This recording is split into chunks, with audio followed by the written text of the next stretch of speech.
Planning হচ্ছে deciding in advance, কোনো কিছুকে পূর্ব থেকে ডিসাইড করা, to do, how to do it.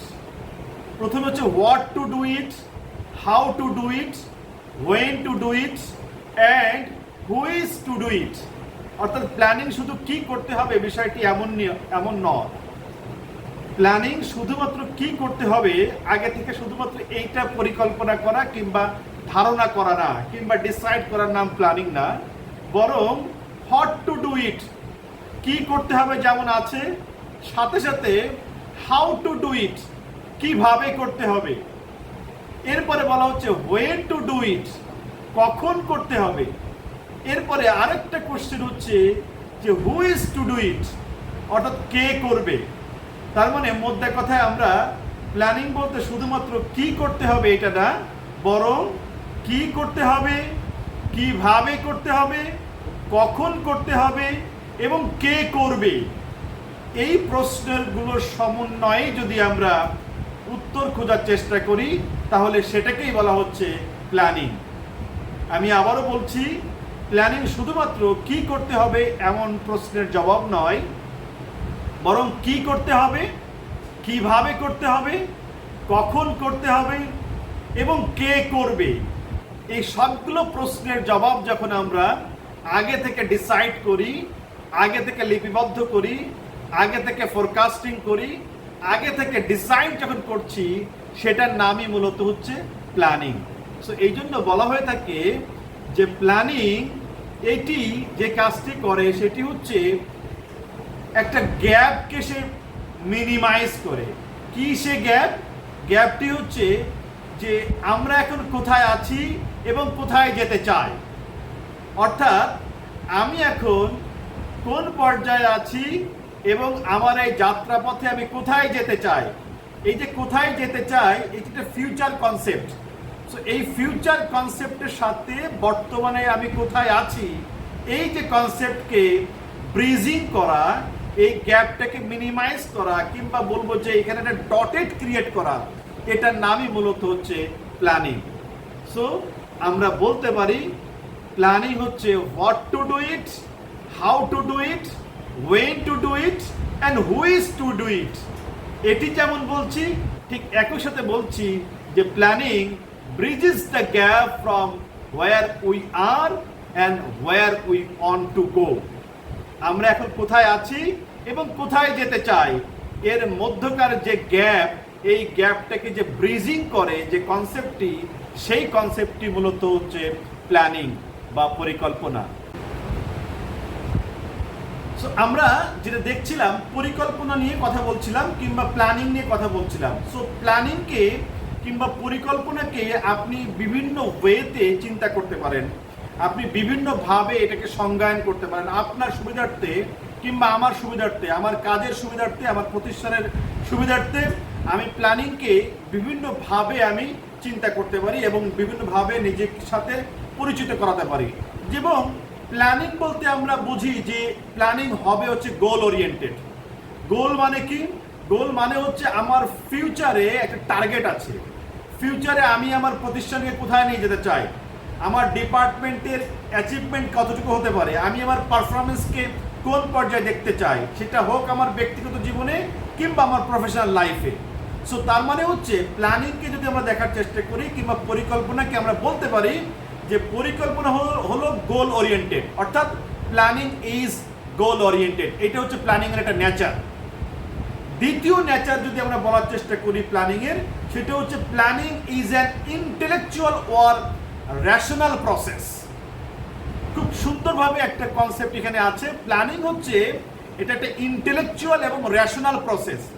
তাহলে এমনিতে আমি হঠাৎ করে মনে হলো আমার, তাহলে আমি প্ল্যান করলাম না, this is not an intellectual process. তাহলে ইন্টেলেকচুয়াল প্রসেস হতে চাইলে অবশ্যই সেই ইন্টেলেক্টের পিছনে কিছু ফ্যাক্ট এবং ফিগার থাকতে হবে, কিছু অবশ্যই র্যাশনালিটি থাকতে হবে, কিছু লজিক অবশ্যই সেখানে থাকতে হবে। So without logic, without rationality, without intellectual output আমরা সেটাকে প্ল্যানিং বলতে পারি না। সো আমরা আমাদের ব্যক্তিগত জীবনে কিংবা আমাদের প্রফেশনাল লাইফে আমরা অনেক সময় প্ল্যানিং করি, তাহলে সেই প্ল্যানটা বাস্তবায়নযোগ্য হয় না কেন? কেন সেই প্ল্যানটা আসলে বাস্তবায়িত হচ্ছে না? আমরা যদি প্ল্যানিংয়ের এই নেচারের দিকে চিন্তা করি তাহলে বুঝতে পারবো কেন আমরা আসলে বাস্তবায়িত করতে পারছি না, কিংবা এই প্ল্যানটা বাস্তবায়িত হচ্ছে না। কারণ without any fact and figure, without any rational thinking, without any intellectual output কিংবা ইন্টেলেকচুয়াল এনি ইনপুট আমরা কিন্তু প্ল্যানিং করে ফেলছি। আমরা হঠাৎ করে বসছি, আমার মনে হচ্ছে আমি প্ল্যানিং করে বলছি, কিন্তু বলা হচ্ছে প্ল্যানিংয়ের নেচারে, প্ল্যানিংয়ের প্রকৃতিটা হবে হচ্ছে intellectual and rational process. So without rational process, without intellectual input আমরা সেটাকে প্ল্যানিং কিংবা পরিকল্পনা আসলে আদতে বলতে পারছি না। এরপরে যদি দেখি প্ল্যানিংয়ের আরেকটা নেচার হচ্ছে this is a primary function. অর্থাৎ আপনি ম্যানেজমেন্ট ডিসিপ্লিনকে যদি চিন্তা করেন তাহলে ম্যানেজমেন্টের প্রথম শর্তই হচ্ছে প্ল্যানিং করা।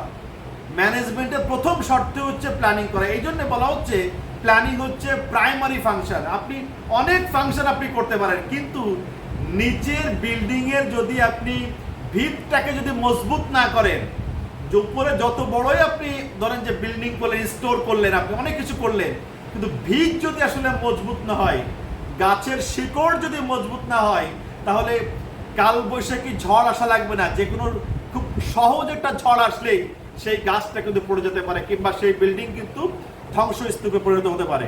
সো এই জন্য বলা হচ্ছে ম্যানেজমেন্টের very basic, very primary function হচ্ছে প্ল্যানিং। এরপরে বলা হচ্ছে প্ল্যানিং হচ্ছে ফরওয়ার্ড লুকিং। আপনি প্ল্যানিংকে কখনো ব্যাকওয়ার্ড লুকিং বলতে পারবেন না। তার মানে হচ্ছে আমি ব্যাকওয়ার্ড থেকে অবশ্যই লেসন নেব, পাস্ট থেকে আমার লেসন নিতে হবে, শিক্ষা নিতে হবে। বাট আমি যখনই পরিকল্পনা করব, যখনই আমি আসলে প্ল্যানিং করব সামনের দিকে এগিয়ে যাওয়ার জন্য, এই জন্য বলা হচ্ছে প্ল্যানিং হচ্ছে সবসময় ফরওয়ার্ড লুকিং, এটা কখনো ব্যাকওয়ার্ড লুকিং হবে না। এটাও একটা প্ল্যানিং এর নেচার, প্ল্যানিং এর প্রকৃতি। এরপরে বলা হচ্ছে planning is a continuous process. So একবার পরিকল্পনা করলাম আর শেষ করে ফেললাম, বিষয়টা এমনটি নয়। আমরা আমাদের জীবনে, আমাদের ব্যক্তিগত জীবনে, আমাদের প্রফেশনাল লাইফে আমরা প্ল্যান করি। একবার প্ল্যান করি, আমি ক্যারিয়ার প্ল্যান করেছি, ক্যারিয়ার প্ল্যান করে আমি সেই ক্যারিয়ারে, ধরুন আমি হতে চেয়েছি আমি ডিরেক্টর অফ এইচআর হব, আমি সিইও হব, আমি একজন এন্টারপ্রেনার হব, আমি হয়তোবা প্ল্যান করেছি। কিন্তু সেই প্ল্যান করার পরে সময়ে সময়ে, কিছুদিন পর পর, কালের পরিক্রমায় কিংবা সময়ের প্রয়োজনে আমাদেরকে যে এই প্ল্যানটাকে একটু রিশাফেল করতে হবে, একটু রিভিউ করতে হবে, সেটা কিন্তু আমরা করছি না। আমরা শুধু চিন্তা করেছি অবশ্যই আমি একজন সিইও হব, আমি একজন ডিরেক্টর হব, আমি হেড অফ এইচআর হব, হেড অফ ফাইন্যান্স হব, আমি একজন এমডি হব কিংবা চেয়ারম্যান হব। এই যে চিন্তা করেছি, এই চিন্তার পিছনে কিন্তু আর কোনো আমার কাজ নাই। তাহলে সেই চিন্তাকে প্ল্যানিং বলা হচ্ছে না, সেই চিন্তাকে পরিকল্পনা বলা হচ্ছে না, বরং planning is continuous process. So আমি যখনই একটা পরিকল্পনা করব, সেই পরিকল্পনার অবশ্যই কন্টিনিউটি থাকতে হবে। সময়ে সময়ে আমাকে এটা পরিবর্তন করতে হতে পারে, এটাকে আমাকে রিশাফল করা লাগতে পারে, সময়ে সময়ে আমাকে রিভাইজ করা লাগতে পারে সময়ের বিবর্তনের জন্য, কিংবা আমার আশেপাশে যে সমস্ত এক্সটার্নাল যে সমস্ত এনভায়রনমেন্ট আছে, এক্সটার্নাল যে সমস্ত ডিমান্ড আছে, সেগুলোকে ফুলফিল করার জন্য। সো এই জন্য বলা হচ্ছে প্ল্যানিং ইজ কন্টিনিউয়াস প্রসেস। এরপরে বলা হচ্ছে planning is an integrated process. কেন ইন্টিগ্রেটেড প্রসেস বলা হচ্ছে? কারণ প্ল্যানিং একাকী কখনো বাস্তবায়িত হতে পারে না। প্ল্যানিং এর সাথে সাথে যখনই আমি পরিকল্পনা করছি যে আমি একটা বিষয় অর্জন করব, আমি সামনের দিকে এগিয়ে যাব, আমার ভিশন কিংবা মিশনকে আমি অ্যাচিভ করব, আমার গোলকে আমি অ্যাচিভ করব, অবজেক্টিভ আমি অ্যাচিভ করব, ঠিক তখনই এটা একটা ইন্টিগ্রেটেড পার্ট হয়ে যাচ্ছে অন্যান্য বিষয়ের সাথে, ম্যানেজমেন্টের সাথে। ম্যানেজমেন্টের অন্যান্য পার্ট যেমন অর্গানাইজিং, যখনই আমি প্ল্যান করছি, তো প্ল্যানটাকে বাস্তবায়ন করার জন্য আমাকে অর্গানাইজ করতে হবে। কি অর্গানাইজ করতে হবে? আমাকে রিসোর্স অর্গানাইজ করতে হবে। সেই রিসোর্সের ভিতরে physical resources, human resources, financial resources, informational resources. So আমি যখন এই প্রত্যেকটা রিসোর্সকে অর্গানাইজ করব, এর পরের পার্ট আসে যে রিসোর্সকে অর্গানাইজ ঠিকই করলাম, এখন প্ল্যান অনুযায়ী আমাকে লিড দিতে হবে, আমাকে কোঅর্ডিনেট করতে হবে, এবং সর্বশেষে আমি যে ডিজায়ার্ড আউটকাম পেতে চাচ্ছি, যে গোল আমি অ্যাচিভ করতে চাচ্ছি, সেই গোলকে অ্যাচিভ করার জন্য আমাকে যে কাজটি করতে হবে কন্ট্রোলও করা লাগতে পারে। তো সেই জন্য বলা হচ্ছে planning is an integrated process. পরিকল্পনা হলো একটা ইন্টিগ্রেটেড প্রসেস। এরপরে বলা হচ্ছে planning involve choice. Planning involve choice. অবশ্যই প্ল্যানিং কি করে? চয়েস করতে, বা আমাদের সামনে বিভিন্ন ধরনের আইটেম আসতে পারে, বিভিন্ন ধরনের অপশনস আসতে পারে। তো সেখান থেকে আমি আমার গোল অনুযায়ী, আমি আমার টার্গেট অনুযায়ী, এবং আমি আমার যে সামনের দিকে এগিয়ে যাব আমার বিজনেসের নেচার অনুযায়ী আমি যে কাজটি করার চেষ্টা করব, সেটা হচ্ছে আমি ওখান থেকে পিক করব যে আমার প্রতিষ্ঠানের জন্য কোনটা সুইটেবল, আমার জন্য কোনটা সুইটেবল, এবং সে অনুযায়ী আমি প্ল্যান করব।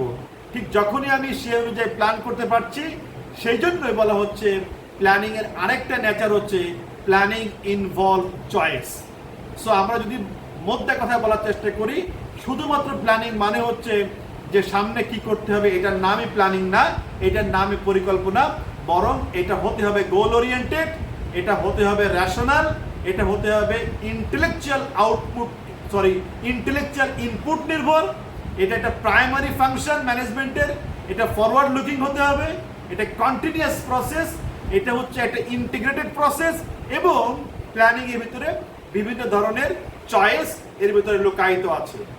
সো এই সব কিছু মিলেই হচ্ছে পরিকল্পনা কিংবা প্ল্যানিং। এবং এই অনুযায়ী যদি আমরা আমাদের প্ল্যানিংগুলোকে করতে পারি, আমাদের প্ল্যানগুলোকে যদি আমরা লিপিবদ্ধ করতে পারি কিংবা ক্রাফটিং করতে পারি, আমরা যে সুদিনের স্বপ্ন দেখছি কিংবা আমাদের যে ক্যারিয়ার গোলের স্বপ্ন দেখছি, আমরা যে প্রোগ্রেসের কথা বলছি, আমরা যে অর্গানাইজেশনকে আরও একদম এগিয়ে নিয়ে যাওয়ার কথা চিন্তা করছি, সেটাকে বাস্তবায়ন করা সম্ভব হবে। শুধুমাত্র পার্শিয়ালি যদি আমরা প্ল্যানিংকে প্ল্যান হিসেবে কিংবা পরিকল্পনা হিসেবে নেই, সেটা দ্বারা বা সেই পরিকল্পনা দ্বারা কখনো আমাদের গন্তব্য পৌঁছাতে আমরা পারবো না। তো সেই বিষয়টিকে আসলে আমলে নেওয়া দরকার আমাদের সবাইকে।